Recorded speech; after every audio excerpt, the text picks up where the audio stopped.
Tiga amalan yang tuan-tuan buat. Kena buat ni. Penutup ni. Pertama, setiap malam sampai malam raya ni, tuan-tuan sedekah.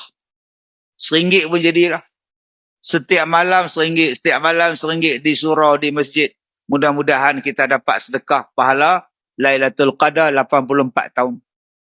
Jadi ya, ni langsung tak sedekah. Duk sedekah kat bazar Ramadan. Sedekah beg kuning tak habis-habis. Beg kuning tak habis-habis.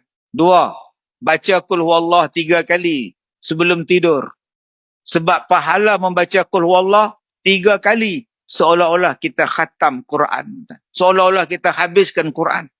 3 kali Qul Huwallah. Yang ketiga, tolong semayang sunat 2 rakaat. Bangun sahur, pukul 4.30 pagi, 5 pagi. Buat tahajud. Mudah-mudahan kita dapat pahala 84 tahun kita semayang